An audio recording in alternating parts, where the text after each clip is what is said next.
They have something to say. They have something to say.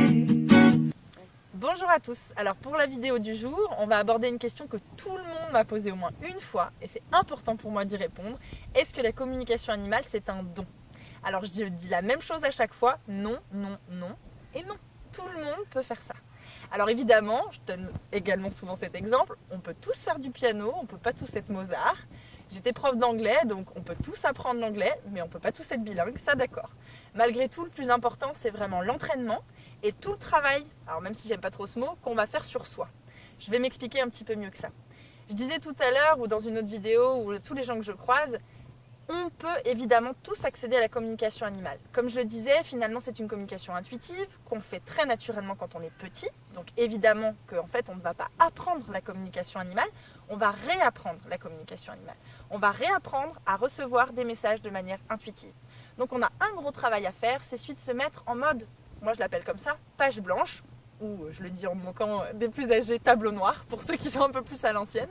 Mais l'idée c'est vraiment d'être en mode de réception, où on va laisser venir se poser les informations que vont nous donner les animaux.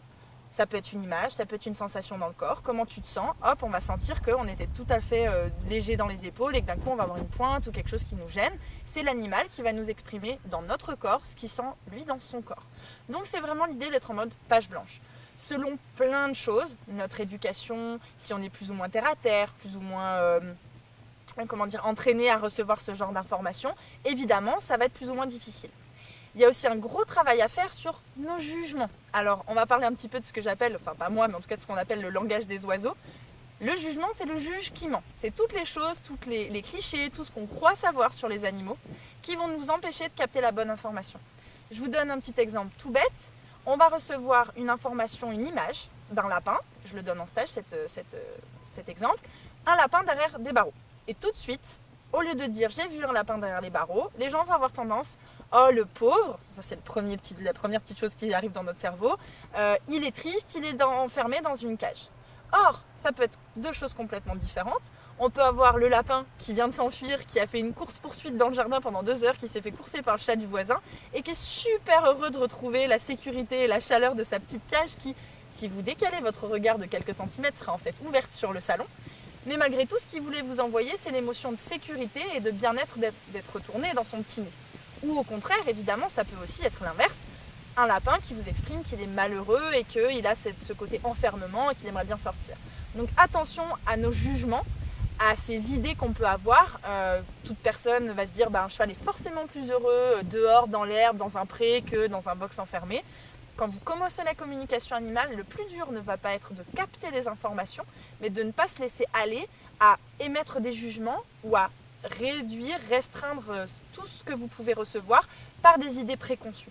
Donc on va dire que le plus gros travail, et c'est là-dessus que j'essaie d'accompagner mes stagiaires, se fait non pas sur les animaux, non pas sur le lien qu'on a avec les animaux, mais plutôt sur le travail qu'on a à faire sur soi, sur comment se mettre en mode page blanche, comment ne pas avoir le mental que j'appelle petit vélo qui tourne dans tous les sens, qui dit tiens, je pense à mes courses, tiens, mais qu'est-ce que je vais faire après, etc. Et d'avoir vraiment ce côté page blanche, prêt à recevoir les informations de la part de tous les animaux. Ce travail-là est évidemment compliqué, mais malgré tout, déjà ça donne quelque chose de simple sur la réception des informations est simple.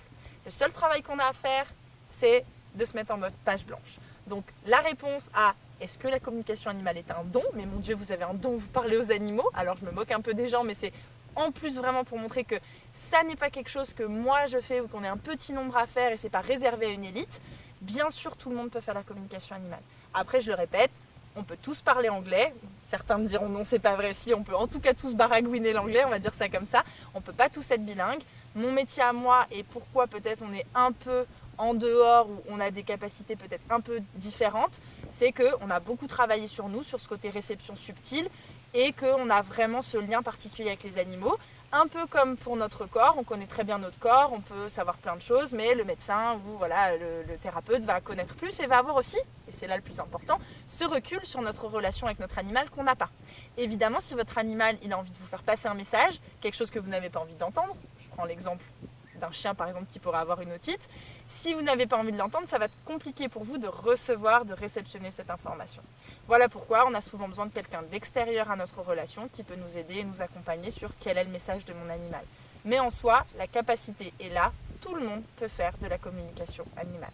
Vous avez donc tous maintenant cette réponse à cette question.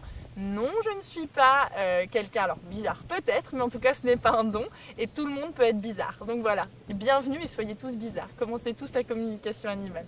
À bientôt pour de nouvelles vidéos. Why don't you let them say? Why don't you let them say? They can show you the way. They can show you the way.